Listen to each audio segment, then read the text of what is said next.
साथियों नमस्कार।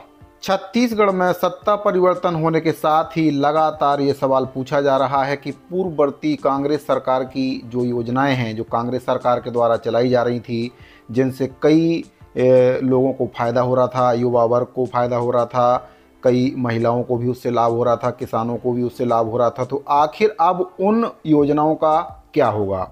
सबसे ज़्यादा प्रश्न आर्थिक सहायता वाली योजनाओं को लेकर ही पूछे जा रहे हैं और वे सवाल लगातार पूछे जा रहे हैं जिनसे आम पब्लिक को, किसानों को, महिलाओं को फ़ायदा हो रहा था। उन योजनाओं का अब क्या होगा, ये सवाल सबसे बड़ा सवाल है।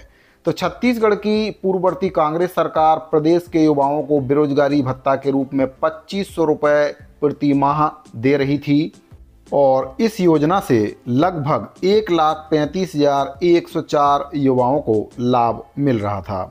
वहीं पर हम बात करें राजीव गांधी भूमिहीन कृषि मजदूर न्याय योजना के बारे में, तो इस योजना के तहत 5,63,000 हितग्राहियों को सालाना 7,000 रुपये दिया जा रहा था। सरकार बदलने के बाद अब इस योजना का क्या होगा, इसके बारे में अभी कह पाना संभव नहीं है।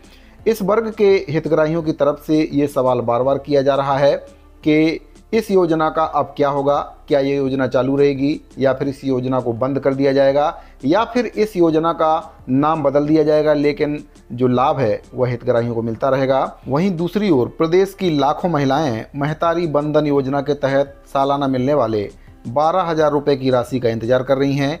उनके द्वारा भी लगातार ये सवाल पूछा जा रहा है कि ये योजना कब से शुरू होगी, लगातार ये प्रश्न उनके द्वारा पूछा जा रहा है। तो इन सभी प्रश्नों का जवाब विधानसभा में जो अनुपूरक बजट पेश किया गया है उसी में छुपे हुए हैं। अफसरों के अनुसार अनुपूरक बजट में बेरोजगारी भत्ता के साथ साथ भूमिहीनों और महतारी बंधन योजना के लिए राशि का प्रावधान किया गया है।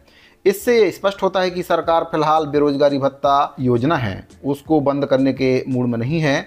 भूमिहीन कृषि मजदूरों को भी योजना का लाभ मिलता रहेगा।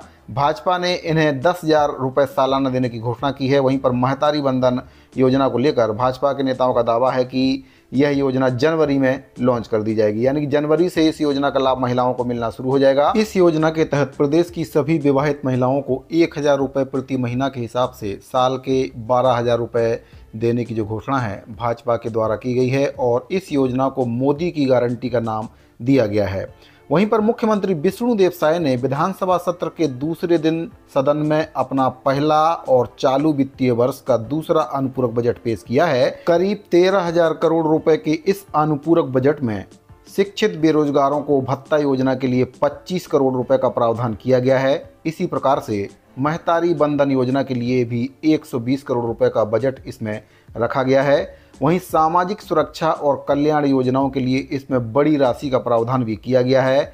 इसी के साथ साथ विभिन्न सामाजिक योजनाओं के लिए अलग अलग बजट की व्यवस्था इसमें की गई है। तो जो अफसर हैं उनके अनुसार राज्य सरकार की तरफ से अभी तक किसी भी योजना को बंद करने का फैसला नहीं लिया गया है। जो पूर्ववर्ती सरकारों के द्वारा योजनाएं चलाई जा रही थी उसमें से कोई भी योजना अभी तक बंद करने की बात सरकार के द्वारा नहीं की गई। हालांकि मुख्यमंत्री जी के द्वारा फिजूल के जो खर्चे हैं उनको बंद करने के लिए एक आदेश जरूर जारी किया है। छत्तीसगढ़ में सत्ता बदलने के साथ ही एक बार फिर से नाम को लेकर जंग के आसार बढ़ गए हैं। प्रदेश की नई सरकार ने पुरानी कांग्रेस सरकार की योजनाओं को बंद करने और नाम बदलने का सिलसिला शुरू कर दिया है। प्रदेश की विष्णुदेव सरकार ने बघेल सरकार की जिस पहली योजना का नाम बदला है वह राजीव गांधी के नाम पर थी। इस योजना की शुरुआत कांग्रेस के पूर्व राष्ट्रीय अध्यक्ष और सांसद राहुल गांधी जी ने की थी। साय ने जिस योजना का नाम बदला है उसका नाम राजीव गांधी भूमिहीन कृषि मजदूर न्याय योजना था। साय सरकार ने इस योजना का नाम बदलकर दीनदयाल उपाध्याय कृषि मजदूर कल्याण योजना कर दिया है। यह खुलासा कल विधानसभा में हुए राज्यपाल के अभिभाषण से हुआ। राज्यपाल ने कहा कि मेरी सरकार चुनाव के दौरान किए गए विभिन्न वादों को पूरा करने की दिशा में समुचित कदम उठाएगी। धान खरीदी के 2 वर्षों के लंबित बोनस का भुगतान, कृषि उन्नति योजना, दीनदयाल उपाध्याय कृषि मजदूर कल्याण योजना, महतारी बंधन योजना, घर घर निर्मल जल योजना, रानी दुर्गावती योजना, तेंदुपत्ता संग्रहण दर 5,500 रुपये प्रति मानक बोरा करने, 4,500 रुपये बोनस की जो राशि है उसको देने, चरण पादुका और अन्य सुविधाएं फिर से प्रारंभ करने जैसी चुनावी घोषणा पत्र के मुद्दों पर निर्णय की समयबद्ध प्रक्रिया अपनाई जाएगी। आपको बता दें कि भाजपा ने अपने चुनावी घोषणा पत्र में कृषि मजदूरों को 10,000 रुपये सालाना देने का वादा किया है। वहीं पर पूर्ववर्ती कांग्रेस सरकार ने राजीव गांधी भूमिहीन कृषि मजदूर न्याय योजना की शुरुआत की थी। पहले इस योजना के तहत हितग्राहियों को 6,000 रुपये सालाना देने की घोषणा की गई थी। बाद में राहुल गांधी के आग्रह पर इसे बढ़ाकर 7,000 रुपये सालाना कर दिया गया था। गांधी भूमिहीन कृषि मजदूर न्याय योजना का 5,63,000 से अधिक भूमिहीन परिवारों को इसका लाभ मिल रहा था। आपको बता दें कि पूर्ववर्ती कांग्रेस सरकार ने 2018 में सत्ता आने के बाद पूर्ववर्ती भाजपा सरकार की करीब 7 योजनाओं का नाम बदल दिया था। रमन सरकार में चल रही दीनदयाल उपाध्याय स्वावलंबन योजना का कांग्रेस सरकार ने नाम बदलकर राजीव गांधी स्वावलंबन योजना कर दिया था। पंडित दीनदयाल उपाध्याय सर्व समाज मांगलिक भवन योजना का नाम बदलकर डॉक्टर BR अम्बेडकर सर्व समाज मांगलिक योजना कर दी गई थी। इसी तरह से पंडित दीनदयाल उपाध्याय LED पथ प्रकाश योजना को इंदिरा प्रियदर्शनी LED पथ प्रकाश योजना कर दिया गया था।